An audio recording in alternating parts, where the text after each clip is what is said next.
Well, welcome everybody from wherever you're joining around the world. I see people from many different countries looking at their names. Thank you all for joining us here on this Shelter in Love series. So just so you know, for those of you joining for the very first time, if you have no idea, my name is Jay Chodagam. I'm a meditation teacher based in San Francisco Bay Area. And I have put the show on because you guys have asked for it. When this lockdown started, people reached out to me and said, Jay, we need you to do something to create a sense of community, sense of resilience for us to be able to deal with what this was going on here. And so we did that. So I did a 15-day series called Living Well. And then you said, I can't stop after that. I need to continue.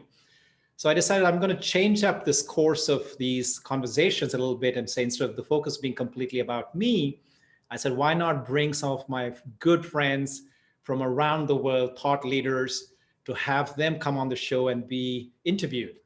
So today's episode 5 in that series, and I have with me my dear friend Yogesh Sharda from Istanbul, Turkey. Hi, Yogesh. Hi, Jay. I just want to say that Yogesh is why Yogesh. I will just first say that he has been such an inspiration, dear brother, dear friend of mine for years. And although we don't meet very often, it's all this every time we get together and connect. So I just want to say the last time we connected was in Istanbul last year in the late summer. And Yogesh and I went for a walk and we ended up on a rooftop restaurant in Istanbul looking over the Bosphorus River. And we had a long, heartfelt, and a profound conversation. So many deep insights from that. I actually posted it on Facebook. Some of you saw that, and some of you follow his work. And he's just an incredibly powerful soul, a very humble, but just a deep source of spiritual wisdom. So the purpose of this conversation is going to be to harvest that wisdom that exists amongst all of us, to be able to deal with this pandemic, this lockdown, this isolation, economic stress, etc. So with that said, I'm going to kick off the conversation by asking Yogesh a question. So what I notice, Yogesh, is that the world is sitting back and waiting for a breakthrough, right? And while they're sitting back and expecting some medical breakthrough, some vaccine to be invented, some cure to be invented by the medical faculty, they're sitting and binge watching Netflix or just flicking through their Instagram or Facebook feed, or they're sitting there or walking their dog, 4 or 5 times a day because got nothing else to do, and basically distracting themselves, right? But my feeling is that this pandemic has come here not waiting for some external medical breakthrough, but a breakthrough within us, within our conscience, which is what created this situation in the first place. So I'd like for you to share your insights and what you see is the message from Mother Nature. What is it that we need to see and hope to achieve a breakthrough for this crisis to be truly over? Yeah, firstly, thanks for having me, and thank you also for a very generous introduction. I'm not sure I'm worthy of all of that, but coming to the question, yeah, certainly this is an unprecedented situation that the world is passing through, and I feel that the messages or the main breakthrough area is for us really to look at how we are living our lives, to look at our values. And in my own experience, as you know, I've been on the inner journey or the spiritual journey for most of my life. And I think that the most important question in life, anyway, which people tend to avoid, and the first question and the answer to this question really is the basis of our lives, is really to understand, who am I? And I think that the beginning of any improvement in any field, whether it's individual or it's global, starts with exploring this question.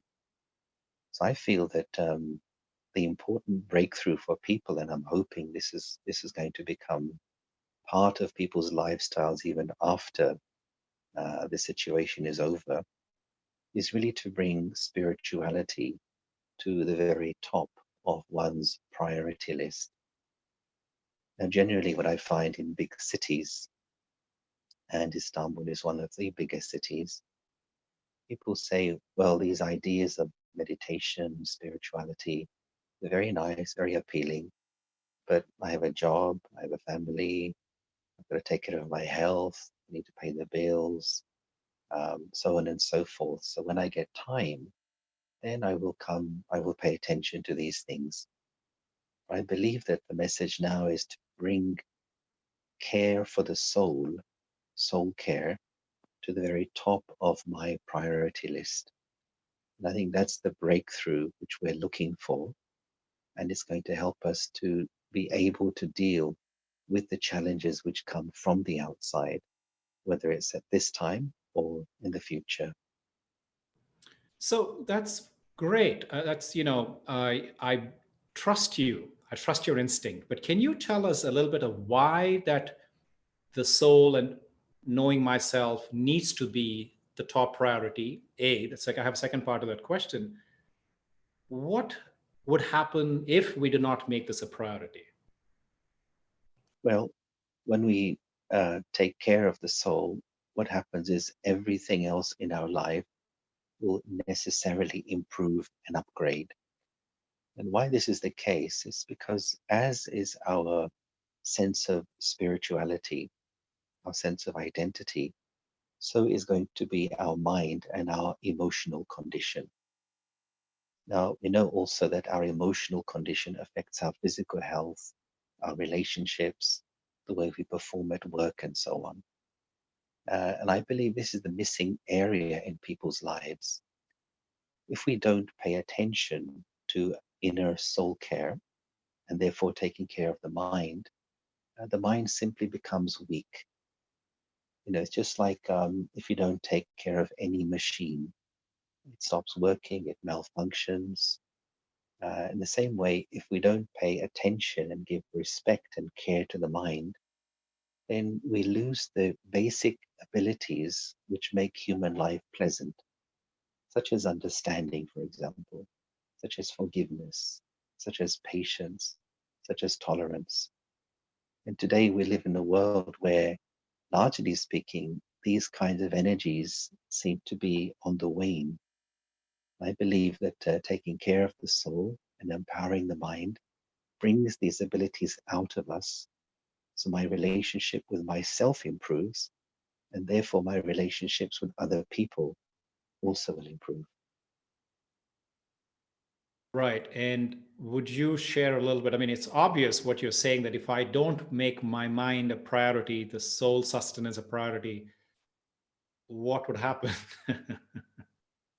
Well, I think what we're seeing is ego based emotions becoming more and more powerful, lack of tendency, lack of ability to understand and accept each other, and creates more tension in relationships, more stress, more problems in people being able to come together and forgive each other. Think, for example, today, how difficult it is for people to say, sorry, I was wrong. Can you forgive me? It takes strength to do something like that. And I remember one example, if I may share, from one of our senior yogi teachers. Somebody asked her once that, what should I do if somebody is being dishonest in front of me, if somebody is lying? And she said, you should not be angry or upset with that person, because it just means that at that moment, that person is weak. To be honest, to be transparent, actually takes a lot of inner strength. And if I'm unable to do that, indicates there's an inner weakness. And so when somebody else is weak, then my duty should be to try and help that person to grow and become stronger. And so when there's lack of spiritual power, then these energies of ego and anger, they run riot. And I think we've been seeing that in the last little while. And it's something I think we need to address directly. Very, very I align with what you've said. I've always felt that if I'm trying to close myself, if I'm trying to build walls and be insulated, that is a sign. It's one thing to be introverted, but I also feel like what you said, it's a sign of weakness of spiritual strength. Because, like you have been exposed, I've also been exposed to some very powerful yogis. And what I've noticed is that their life is something like yours. They're living in a glass house in that sense that everything is transparent and everything is, there's nothing that you want to hide. And it's so pertinent in this day and age when we're living in this world of deeply integrated technology, which is basically, it's got its cameras and its sensors everywhere in our lives, that even though we think we have privacy, absolutely not. I mean, there is ways that if somebody wants to be able to get into and probe into any aspect of your life, they can. It's only a question of time before it. So, it's interesting how the need for us to be more transparent and what the yogic philosophy of making your life your message seems to come together. And so I completely align with what you said. So thank you for that. So, so then the other question, so there's the crises, and then the other question is about the normal, right? So a lot of people are saying, okay, hang in there, guys. We're going to hold each other together, and we're going to get back to the normal. And one of my concerns is this idea of what is normal. Do we want to go back to the normal? And if we go back to that normal, how are we not going to repeat exactly what brought us to this place right now? So would you talk about how can we use this opportunity to examine that thing called normal? Yeah, it's something I've been also thinking and sharing with people I know, that what is normal? Who is normal today? Are you normal? Am I normal? Is this a normal world? And for me, normal is what the majority does. And when the majority starts doing something different, then we call that the new normal. But let's look at the world, and I believe that the way we live today, although we call it normal, but it's not natural. I think what's really natural to the human being is divinity, is peace, is love. Coming from the spiritual perspective, I believe the true nature of every human soul is very beautiful and very divine. So today, where we have a world where so much is spent on armaments, and even to say something like it's the 21st century and yet we still have wars. Like, haven't we found a better way to solve our differences than to do that? We have millions of people who are traveling throughout the world with no home, refugees. And as you know, large numbers have also been dying in the seas in the area around here. This is not normal. It's not normal for children to have to live like that. It's not normal for people to have to fear for their lives every day or keep moving from place to place. So I believe that the return to natural is important. And that's why it's important to practice meditation, self awareness, to bring our natural divinity out once again. It won't happen by itself. We need to pay attention to cultivate it and to nourish it. And it is there. It's rather like, when there's any kind of crisis in the world, you do see people coming together. If there's a tsunami or some kind of disaster somewhere, people send food, aid, and clothes, and so on. So at the very bottom of our consciousness, there is goodness, there is beauty. And in those times, it does come out and people start helping each other. And we're seeing some of that today, of course, in this current situation. But the question is, why can't it be like that all the time? And for that, we need to pay attention to looking at our values and nourishing the soul. That's why I believe that spirituality has to be an essential part of our lifestyle. in order to make that divinity natural once again. So that becomes the normal. Beautiful. You talked about the refugee crisis and children drowning and so on. And I spent a month last year in Turkey, and I got to witness firsthand what that country is going through. So I know you guys have a economic crises, there's political, so much polarization, education system, and you mentioned the refugee crisis, just an overwhelming influx of people who are displaced, and and you all are trying to do the best you can. Now, on top of all of that, since my visit, now you've got this COVID-19 complete lockdown, which I could imagine has only exacerbated all of the conditions that the stress that already is on your society. So here's my thing. Now, there's plenty of negative things we can talk about, but here's what I want to hear. And I want everybody else on this audience to be able to be exposed to. Share with us some good news. Share with us some things, some beautiful things that are happening in your community. And what I mean community, it could be your immediate neighborhood or your country, or anything in between, which unfortunately gets missed out because mainstream media is not interested in anything that does not bleed. Right? If it bleeds, it leads. So yeah, so would you tell us something about what's happening in your community? Yeah, one of the things that people here are good at and helps them to pass through crises, and they've passed through many economic crises, all kinds of challenges, is that families are very strong here. And so people support each other a lot. And that's what I'm seeing, that people come together, they help each other, they go out of their way to support each other. Traditionally, anyway, Turkish hospitality is very famous. And so I'm seeing here, people banding together and helping each other and seeing the common humanity that they have. And I think that's the strongest thing that people here have, which helps them to pass through adversity and to come out on the other side. So I'd say that's the main thing. Apart from that, yeah, we're seeing there's no general lockdown here at the moment. And on weekends, we have curfews. Like this weekend, for example, there is nobody walking around. But the sense of community is the strength and I think the pride of this nation as well. So for those of you who are watching, I just want you to know, if you've noticed that Yogesh's room is a little bit dark and there's just this one light, he is right now experiencing a power shutdown.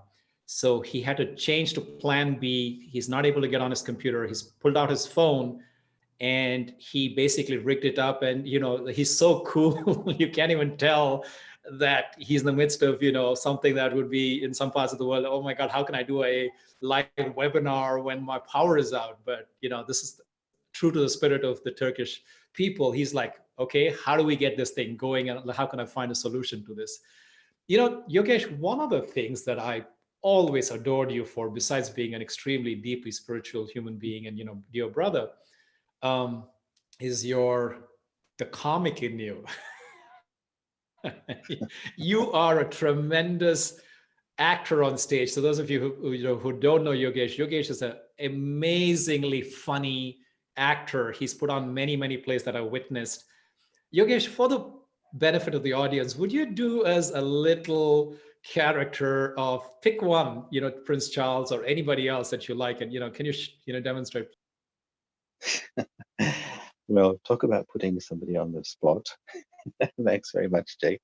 Maybe put it in this context and also share something useful here. And I like to share the analogy of tension that comes up in relationships. And one of the things that everybody says is, so and so is very good at pushing my buttons. We all tend to have at least one world expert who seems to have a PhD in pushing my buttons particularly. And what tends to happen when somebody pushes your button is you look for theirs to push back.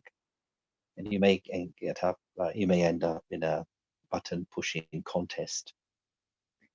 And what's the way to stop this happening, how to stop someone from pushing your buttons. Well, we could do it the British way. We could do it the way maybe Prince Charles would say, perhaps, excuse me, old chap, would you mind not pushing my buttons, please? And that may only work for a little while. But the only real solution, of course, is I learn how to develop greater self-restraint, self-control. I learn how not to react to others. And the result being that next time somebody pushes, there is no reaction. And this then causes other people to change their behavior towards me. And hence it highlights the principle. One of the important spiritual principles is never ask to be respected, but rather work on improving your self-respect and see how respect naturally comes to you. And so, yeah, I think maybe Charles would say something like that. Excuse me, old boy, please, please, would you mind not pushing my buttons? But the place to get to is I should be in charge of my buttons, and I should deactivate my own buttons. Very cool. Very cool. I know you got a whole repertoire, but let's see. In the interest of why we're here, would you lead us through a meditation, please? Yes, sure. Okay, so as a watching, it helps if you can have your back straight and your feet flat on the floor if that's comfortable for you. And I'll just lead you through a guided meditation. And so let's just spend a few moments just to be with my own self.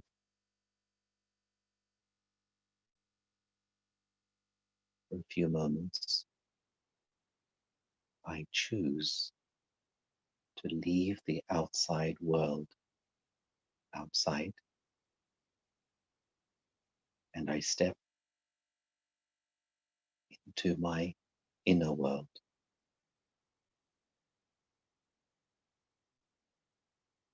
And I start by asking myself the question, who am I?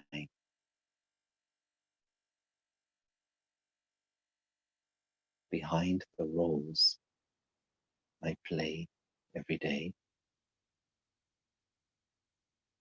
who am I?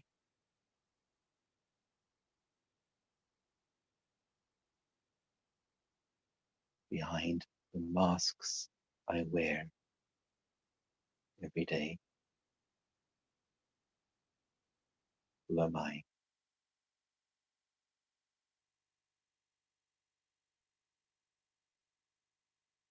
Let me step back from my roles, my masks, my responsibilities, and the labels that I carry.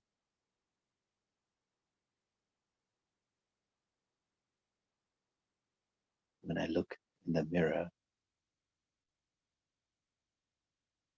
simply see the reflection of my face and my physical body.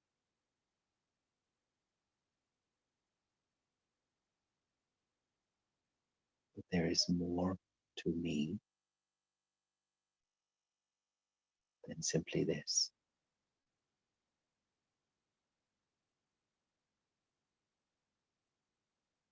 And so I bring my attention up towards my face.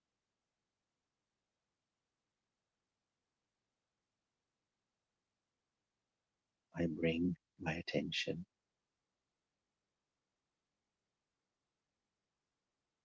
to the center of my forehead.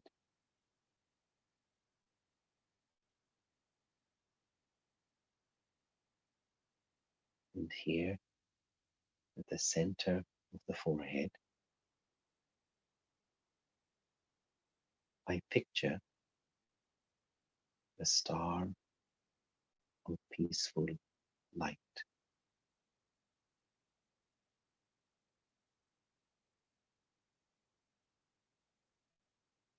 Just visualize this wonderful star of peaceful light in the center of the forehead.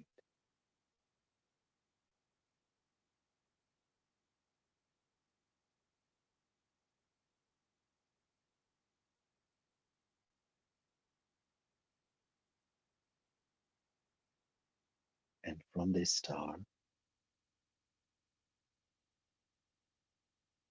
waves of peaceful energy radiate throughout my body,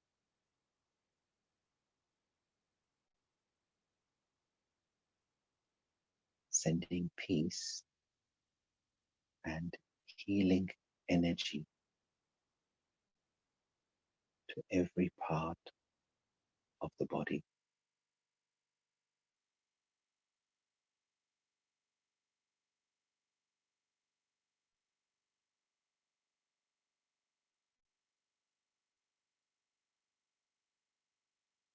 This wonderful star of peaceful light in the center of the forehead. This is me.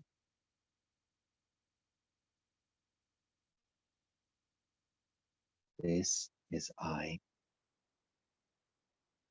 the eternal soul.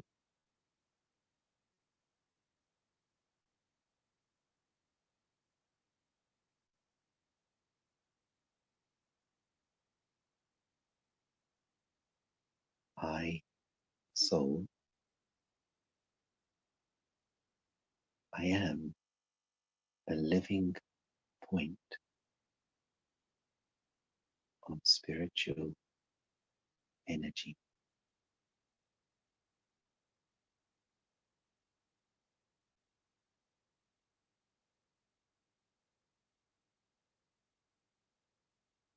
I am eternal.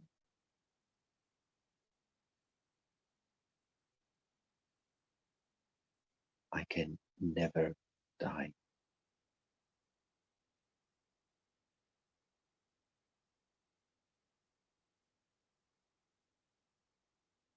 And deep inside, I, the soul,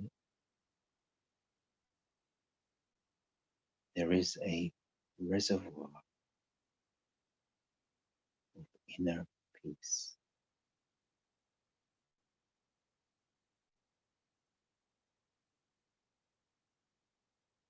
And this peace has always been inside me.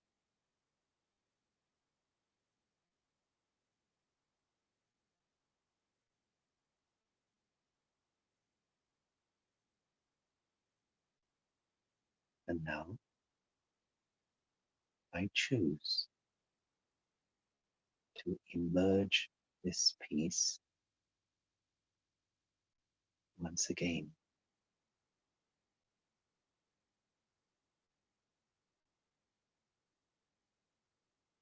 All I have to do is just remember.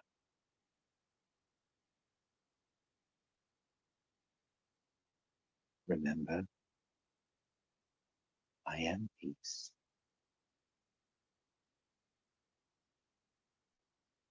I am light.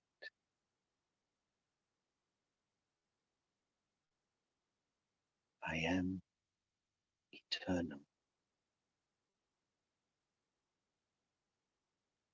And I am free.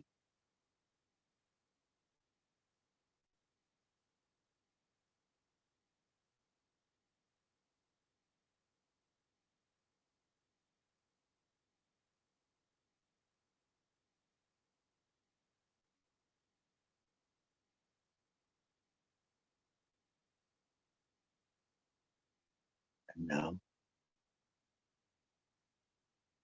let me turn my mind towards the source of love, the source of peace, the one who is described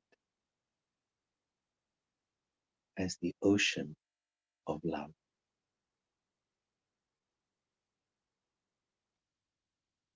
The ocean of peace, the supreme, the divine.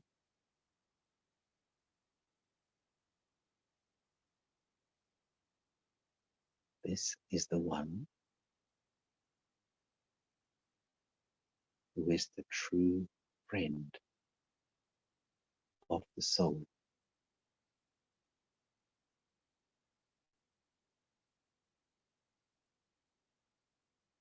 The supreme is my true guide.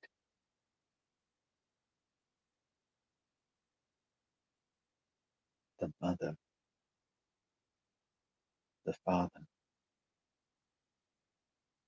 the teacher.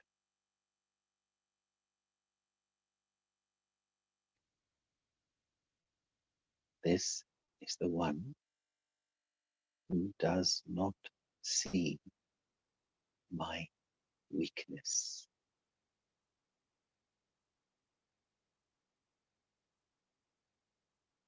This is the one who accepts me as I am.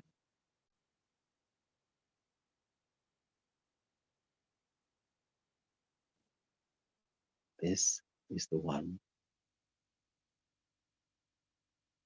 who knows my story better than me.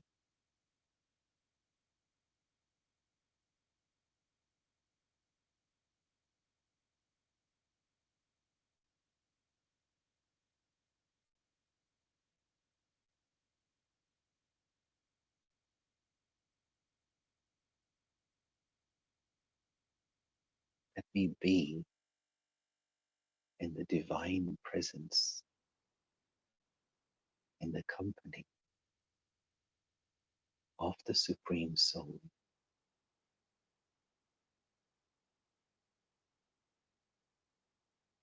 Let me absorb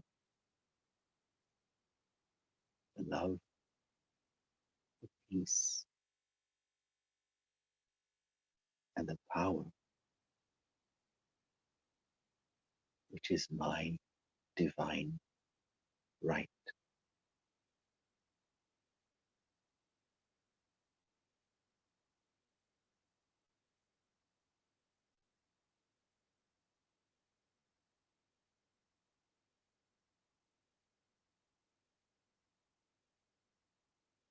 The Supreme, the true friend of the soul, is the one whose only desire is to uplift me, to benefit me, to guide me, to salvage me,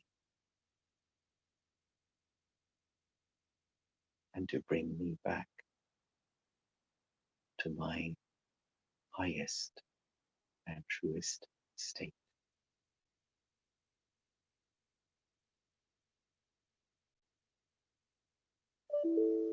In the company of the Supreme,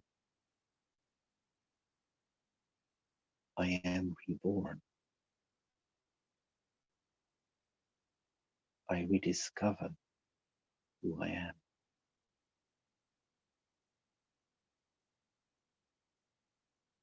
In this divine and true relationship,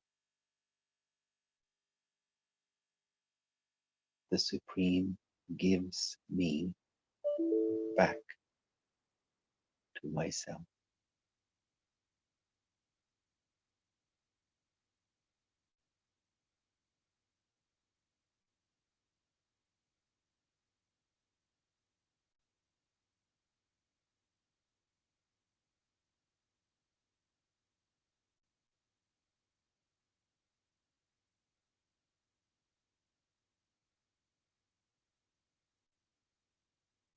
Within this silent space, this sacred space, this divine space, where there is simply I, soul, and the Supreme Soul.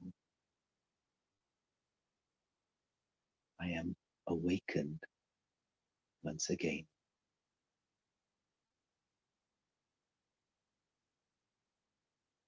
I am able to regain my lost powers. I am able to become a sovereign over myself once again.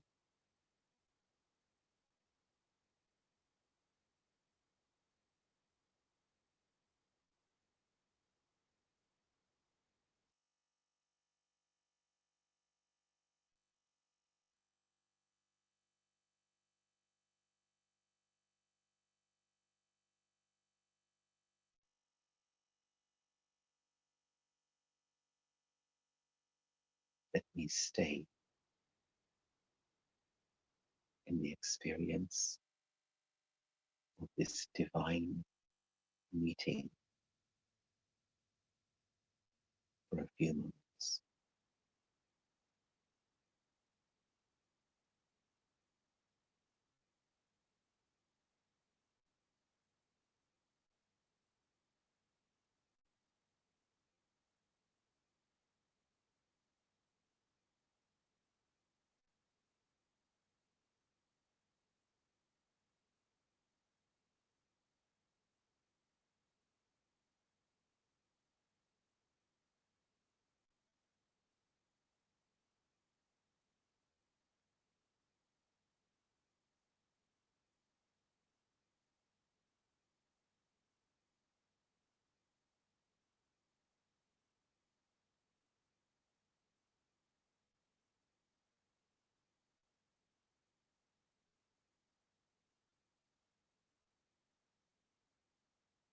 Now,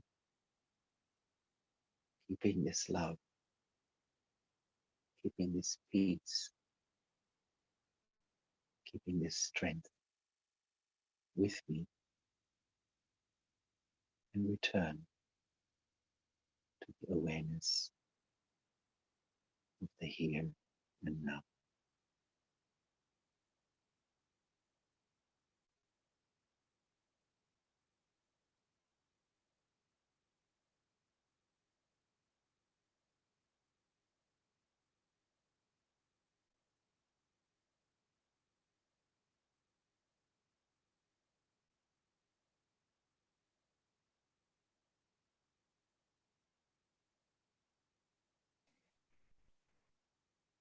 Thank you, Yogesh. Oh, I feel so centered and feeling soft in the ocean of love, as you put it. You know, just even your presence, besides the words and everything else, just even your presence, the way you speak, the tone of your voice just puts us in such a deep state of peace. So thank you for that. All right, friends, now is our time to ask Yogesh questions. I invite you to please type in your questions in the Q&A section of this Zoom app. So you'll see a separate one that's not the chat window. And if you put it there, then I can get them in a sequence and I will ask them as they come in. So while people are typing in their questions, formulating them, Yogesh, I want to ask a question about the role of our lives and our choices in contributing to this crisis. See, a lot of people think that the Chinese caused it, or the tree loggers, or Obama, or Trump, or somebody else. Somebody else is responsible for bringing us to this situation. What I think is really missing in the general popular psyche is that our actions are connected to the consequences that we are facing right now. Could you shed some light on the depth of how we have been responsible for this, and therefore we are going to be responsible for anything that is going to improve, if at all? Yeah. You see, it's like this. The way I understand it is like there's like a pyramid of power in the world. There are 4 levels. The very top of that pyramid is the human soul. We are the most powerful energies in this physical world. Then below us, there are the animal souls of all the different species. Then below that, there is matter, there is nature, there is vegetation, and so on. Then the lowest is what we call as the kingdom of rocks and clay. So our consciousness as human beings affects the whole matrix of life. So when we behave with the energies of ego or anger or violence or greed, jealousy, these kinds of energies, they affect and they corrupt the whole system of life. Now, today, because the human mind has become weak, it's like the pyramid is turned upside down and we have become the weakest. We get so influenced by the rest of the things around us because the mind has become weak. So for us to be responsible to bring about change, no real lasting qualitative change is possible without a change in our consciousness. And in our study, as you know, we say that that change is I need to live in soul consciousness.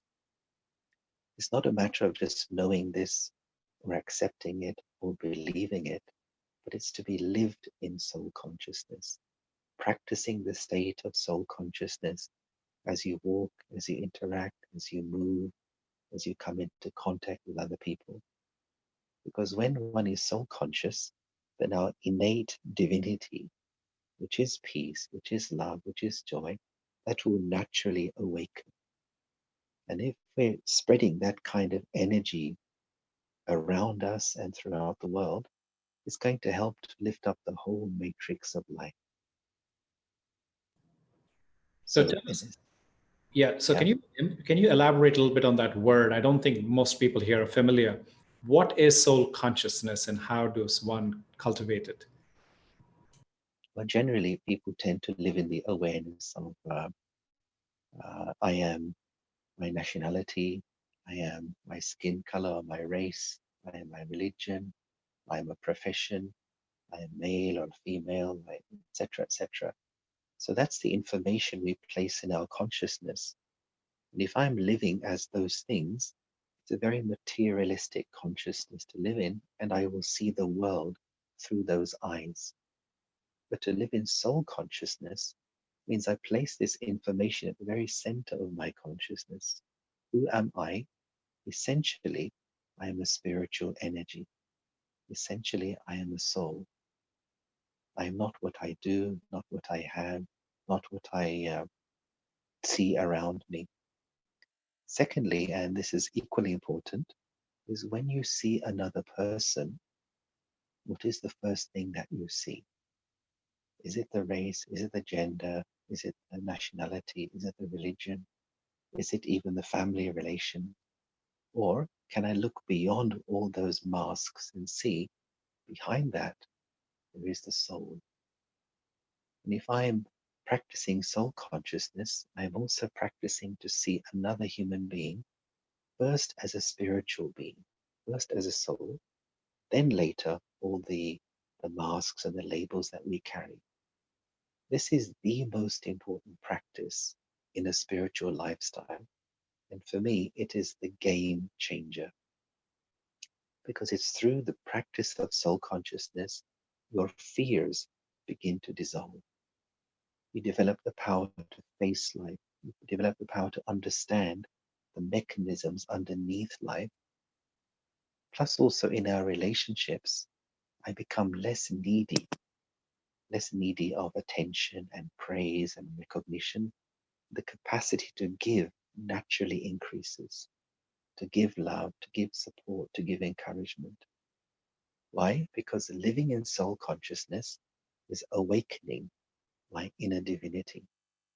And the more full I am on the inside, the less demanding I will be on the outside towards other people. That's brilliant. That's so precious that my fulfillment really does not come from what I gather and hoard and collect on the outside, but it's really a function of recognizing who I am and that I have everything that I really need already inside of me. That is so essential, because I think part of a major part of these crises is around this thing of consumerism, right? I mean, you think about even how it's spreading because of the trade and because of our wanting to go and acquire things from other countries and so on. And yeah, so we can just be, so much of this issue would be alleviated. Thank you. So I've got a few questions here. Melissa is asking, what are your thoughts on angels visiting us and giving us a preview of being in God's arms? Yeah. Well, what are angels? And I would answer it like this: is that an angel is really a human being whose truth, whose inner purity, inner divinity is fully expressed. An angel is one person who has overcome two little words, but which are big words: the word I and the word mine. In other words, the ego and attachment. So I believe that for all of us, the more we work on emerging our divinity and overcoming this ego and attachment, it's like our inner angel emerges. And the more I work on that, the more I believe that the Supreme, or God, can help others by using our own angelic consciousness.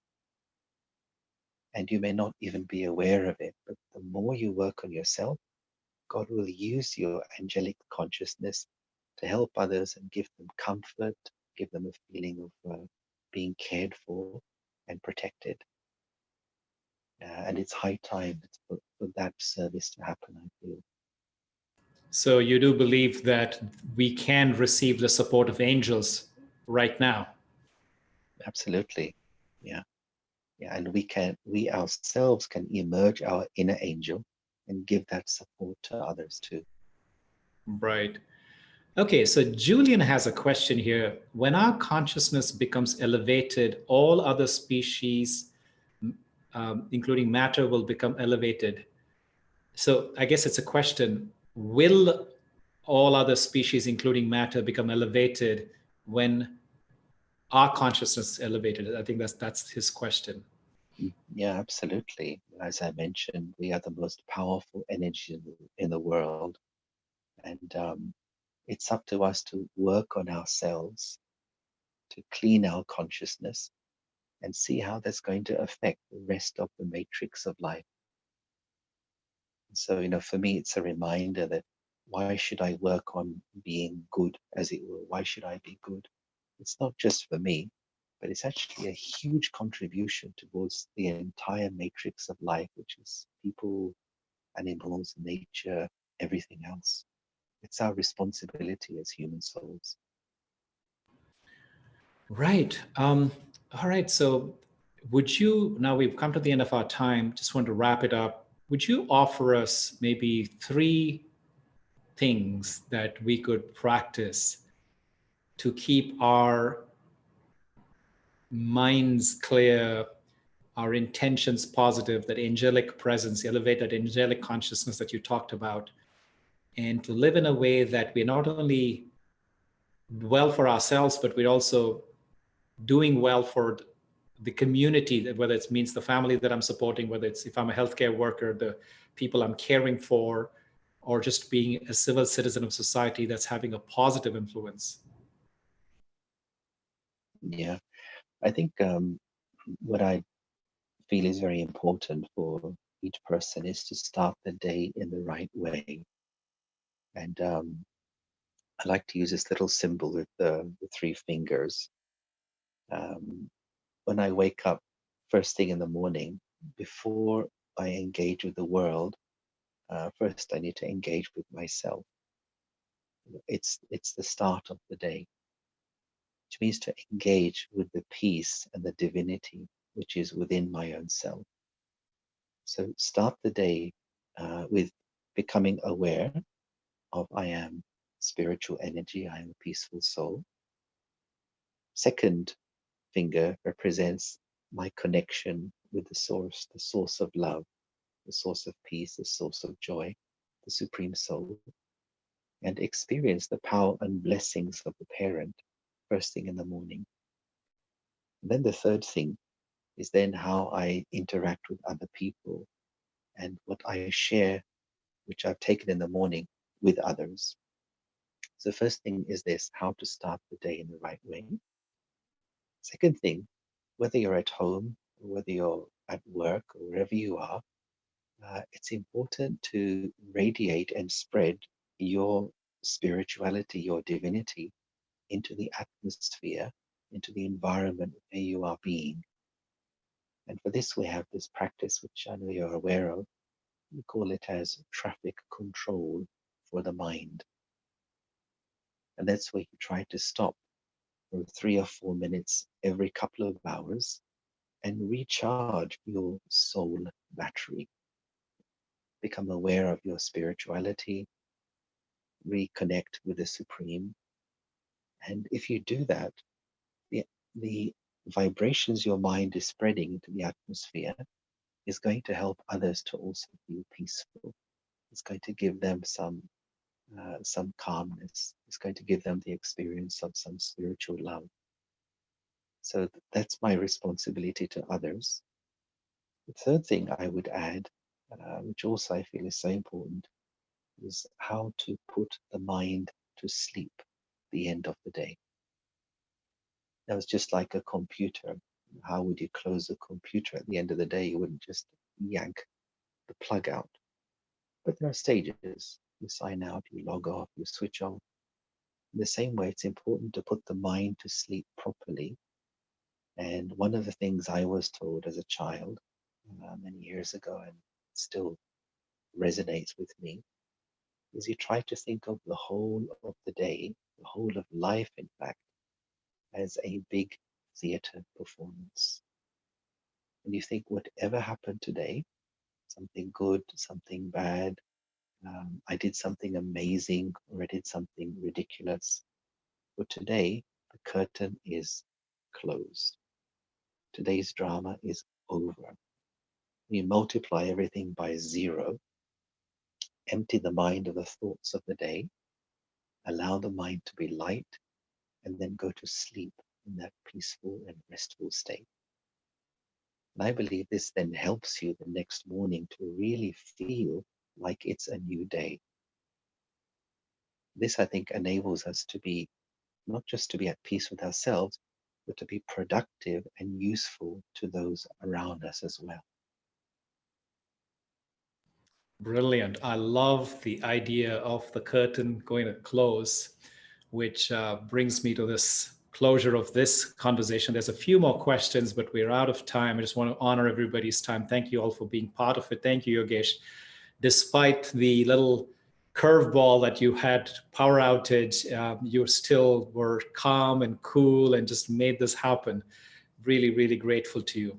And before I let everybody go, I just want to say that this is a daily conversation until the 27th. Tomorrow, I have yet another amazing speaker, a guest speaker who's coming in from New York. He's a former professor at the Columbia School of Business. Professor Sri Kumar Rao will be the guest tomorrow. I hope you all will join in. Until I see you all again, be well. And as the curtains close, be sure to multiply everything with a 0. Thank you so much and be well. Thanks, Jay.